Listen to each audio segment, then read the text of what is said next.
DK Shivakumar ಅಸಲಿ ಆಟ.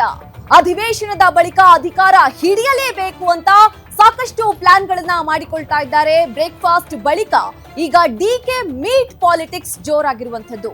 ನಿನ್ನೆ ರಾತ್ರಿ ಸತೀಶ್ ಜಾರಕಿಹೊಳಿ ಜೊತೆ ಡಿಕೆ ಶಿವಕುಮಾರ್ ಮೀಟಿಂಗ್ ನಡೆಸಿದ್ದಾರೆ.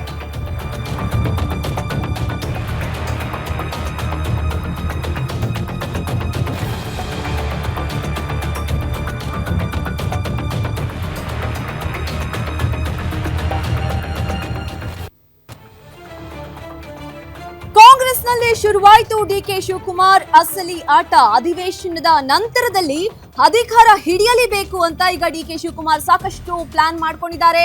ಬ್ರೇಕ್ಫಾಸ್ಟ್ ಬಳಿಕ ಈಗ ಡಿಕೆ ಮೀಟ್ ಪಾಲಿಟಿಕ್ಸ್ ಜೋರಾಗಿದೆ.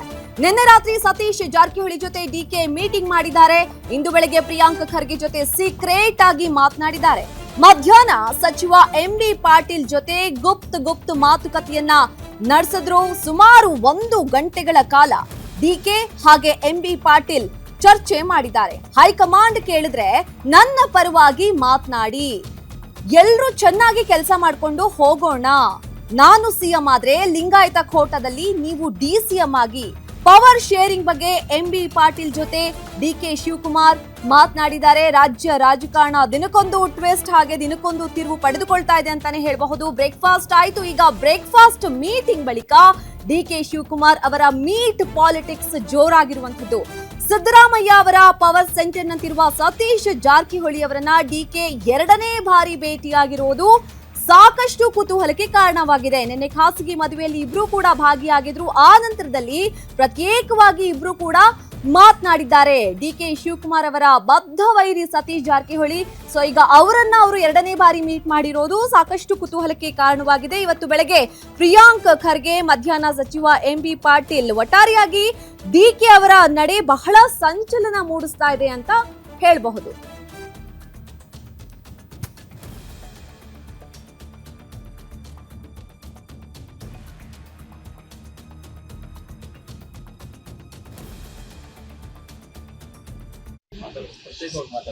ನಾನು ಸತೀಶ್ ವಿ ಆರ್ ಕೊಲೀಗ್ಸ್ ರೀ. ಮಧ್ಯಾಹ್ನ ಕ್ಯಾಬಿನೆಟ್ ಇರ್ತೀವಿ, ರಾತ್ರಿ ಊಟಕ್ಕೆ ಸೇರ್ತೀವಿ, ಬೆಳಿಗ್ಗೆ ತಿಂಡಿಗೆ ಸೇರ್ತೀವಿ, ಇವೆಲ್ಲ ಇದ್ದೇ ಇರ್ತದೆ. ಈಗ ನಾನು ಎಂಬಿ ಪಾಟೀಲ್ 1 ಗಂಟೆ ರಾಜ್ಯದಕ್ಕೆ ಯಾವ ರೀತಿ ಇನ್ವೆಸ್ಟರ್ಸ್ ನ ಕರಿಬೇಕು, ಏನ್ ಮಾಡ್ಬೇಕು, ಆಂಧ್ರ ಯಾವ ರೀತಿ ನಮ್ಗೆ ಕಾಂಪಿಟೇಷನ್ ಬರ್ತಾ ಇದೆ, ತಮಿಳುನಾಡು ಯಾವ ರೀತಿ ಬರ್ತಾ ಇದೆ, ತೆಲಂಗಾಣ ನಾಳಿದ್ದು ಒಂದು ದೊಡ್ಡ ಕಾರ್ಯಕ್ರಮ ಇಟ್ಟಿದೆ, ನಾವ್ ಹೆಂಗ್ ಕಾಂಪೀಟ್ ಮಾಡ್ಬೇಕು, ನಾವು ಗ್ಲೋಬಲ್ ಲೆವೆಲ್ ಅಲ್ಲಿ ಹೆಂಗ್ ಕಾಂಪೀಟ್ ಮಾಡ್ಬೇಕು, ಅದನ್ನ ನಾವು ಚರ್ಚೆ ಮಾಡ್ತಾ ಇದ್ವಿ. ನಮ್ ರಾಜ್ಯದ ಹಿತಕ್ಕೆ ಕಂಪ್ಲೀಟ್ ಖಂಡಿತ ನಾನು ಸತೀಶ್ ಸೇರಿದ್ದೀಗ ಎಲ್ಲ ರಾತ್ರಿ ಯಾವ್ದೋ ಒಂದು ಮದುವೆಯಲ್ಲಿ ನಾವೆಲ್ಲ ಸೇರ್ಕೊಂಡು ಕೆಲವು ವಿಚಾರಗಳು ರಾಜ್ಯದ ಪಕ್ಷದ ವಿಚಾರ ಮಾತಾಡ್ತಾ ಇರ್ತೀವಿ. We all are colleagues. ಏನ್ ನಮ್ಮ ವೈರಿಗಳ ತರ ಲೆಕ್ಕ ಆಗ್ತಾ ಇದಿರಲ್ಲ ನೀವು. ಪಾಲಿಟಿಕ್ಸ್ ಅಲ್ಲಿ ಬಾಂಧವ್ಯ, ನಂಟಸ್ತನ, ಸ್ನೇಹ ಎಲ್ಲ ಇದ್ದೇ ಇರ್ತದೆ.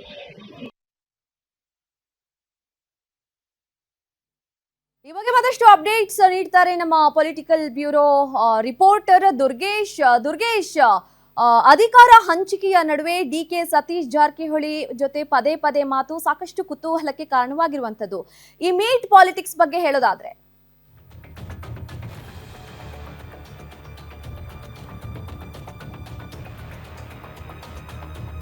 ನಮ್ರತ, ಡಿಸಿಎಂ ಡಿಕೆ ಶಿವಕುಮಾರ್ ಅವರು ಸೈಲೆಂಟ್ ಗೇಮ್ ಮಾಡೋದ್ರಲ್ಲಿ ನಿಶ್ಚಿಮರು. ಅದರಲ್ಲೂ ಕೂಡ ಡಿಸಿಎಂ ಡಿಕೆ ಶಿವಕುಮಾರ್ ಸಿಎಂ ಆಗಲೇಬೇಕಂತ ಹಠವನ್ನು ಹಿಡಿದಿದ್ದಾರೆ.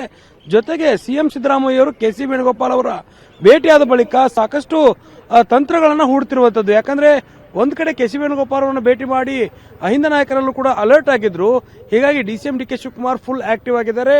ಸತೀಶ್ ಜಾರಕಿಹೊಳಿ ಅವರನ್ನು ನಿನ್ನೆ ಭೇಟಿಯಾಗಿ 40 ನಿಮಿಷಗಳ ಕಾಲ ಮಾತುಕತೆಯನ್ನು ನಡೆಸಿದ್ರೆ, ಬೆಳಗ್ಗೆ ಪ್ರಿಯಾಂಕ್ ಖರ್ಗೆ ಅವರ ಜೊತೆಗೆ 30 ನಿಮಿಷಗಳ ಕಾಲ ಮಾತುಕತೆಯನ್ನ ಅವರ ಸದಾಶಿವನಗರದಲ್ಲಿ ನಡೆಸಿದ್ರು. ಅದ್ರ ಜೊತೆಗೆ ಎಂಬಿ ಪಾಟೀಲ್ ಅವರ ಭೇಟಿ ಬಹಳ ಕುತೂಹಲ ಮೂಡಿಸ್ತಾ ಇದೆ. ಒಂದು ಕೈಗಾರಿಕಾ ಇಲಾಖೆ ಅಭಿವೃದ್ಧಿಯ ಒಂದು ಕಟ್ಟಡ ಉದ್ಘಾಟನಾ ಕಾರ್ಯಕ್ರಮ ಆದರೂ ಕೂಡ ಆ ಒಂದು ಕಚೇರಿಯಲ್ಲಿ 1 ಗಂಟೆಗಳ ಕಾಲ ಎಂಬಿ ಪಾಟೀಲ್ ಅವರ ಜೊತೆಗೆ ಮಾತುಕತೆ ನಡೆಸಿರುವುದು ಬಹಳ ಅಚ್ಚರಿಗೆ ಕಾರಣವಾಗ್ತಾ ಇದೆ. ಪ್ರಮುಖವಾಗಿ ಕ್ಯಾಬಿನೆಟ್ನ ಸೌದಿಗಳು ನಾವು ಕೂಡ ಎಲ್ಲ ರಾಜ್ಯದ ಸರ್ಕಾರದ ವಿಚಾರಗಳ ಬಗ್ಗೆ ಚರ್ಚೆ ಮಾಡ್ತಾ ಇರ್ತೀವಿ ಅನ್ನೋ ಮಾತನ್ನೇನು DCM DK Shivakumar, Satish Jarkiholi, MB Patil ಒಟ್ಟಾರೆ ಹೇಳಿದ್ರು ಕೂಡ ಇದರ ಒಳಗೆ ರಾಜಕೀಯ ಚರ್ಚೆ ಆಗ್ತಿರುವಂತದ್ದು ಬಹಳ ಮೇಲ್ನೋಟಕ್ಕೆ ಸಹಜವಾಗಿ ಕಾಣ್ ಬರ್ತಾ ಇದೆ. ಬ್ರೇಕ್ಫಾಸ್ಟ್ ಮೀಟಿಂಗ್ ಬಳಿಕ ಸಾಕಷ್ಟು ಬೆಳವಣಿಗೆಗಳು ಆಗ್ತಾ ಇರುವಂತದ್ದು ಬಹಳ ಕುತೂಹಲಕ್ಕೂ ಕೂಡ ಕಾರಣ ಆಗ್ತಾ ಇದೆ. ಪ್ರಮುಖವಾಗಿ ಸಿಎಂ ಸಿದ್ದರಾಮಯ್ಯ ಮುಂದುವರಿಬೇಕನ್ನುವಂತ ಪಟ್ಟನ್ನ ಸತೀಶ್ ಜಾರಕಿಹೊಳಿ ಎಂ ಬಿ ಪಾಟೀಲ್ ಅವರು ಮಂಡನೆ ಮಾಡ್ತಿದ್ದಾರೆ. ಹೈಕಮಾಂಡ್ ನಾಯಕರ ಮೇಲೆ ಕೂಡ ಒತ್ತಡವನ್ನು ಹೇರುವಂತ ಕೆಲಸವನ್ನು ಮಾಡ್ತಿದ್ದಾರೆ. ಆದರೆ ಅವರನ್ನೇ ಭೇಟಿಯಾಗುವ ಮೂಲಕ DCM DK ಶಿವಕುಮಾರ್ ಏನು ತಮ್ಮ ಒಂದು CM ಸ್ಥಾನಕ್ಕೆ ಹಠವನ್ನು ಹಿಡಿದಿರುವಂಥದ್ದನ್ನು ಸಾಧಿಸಿಕೊಳ್ಳೋದಕ್ಕೆ CM ಸಿದ್ದರಾಮಯ್ಯ ಆಪ್ತರನ್ನ ಟಾರ್ಗೆಟ್ ಮಾಡುವ ಮೂಲಕ ಒಂದು ಮೆಸೇಜ್ ಕೊಡುವಂಥ ಸಂದೇಶವನ್ನು ಕೊಡ್ತಿದ್ದಾರೆ ಅನ್ನೋದು ಕೂಡ ಚರ್ಚೆ ಆಗ್ತಾ ಇದೆ. ಹೀಗಾಗಿ ಏನು ಸತೀಶ್ ಜಾರಕಿಹೊಳಿ ಅವರಿಗೆ KPCC ಅಧ್ಯಕ್ಷ ಸ್ಥಾನ ಕೊಡ್ತೀವಿ ಅನ್ನೋಂಥದ್ದು ಒಂದು ಕಡೆ ಆದರೆ ಎಂ ಬಿ ಪಾಟೀಲ್ ಅವರಿಗೆ DCM ಮಾಡುವಂಥ ಒಂದು ಆಫರ್ ಅನ್ನ ನೀಡುವಂತ ವಿಚಾರಕ್ಕೆ ಸಂಬಂಧಪಟ್ಟಂತೆ DK ಶಿವಕುಮಾರ್ ಚರ್ಚೆಯನ್ನ ಮಾಡಿದ್ದಾರೆ ಅನ್ನುವಂಥ ಮಾಹಿತಿಗಳು ಸಿಗ್ತಾ ಇರುವಂತದ್ದು.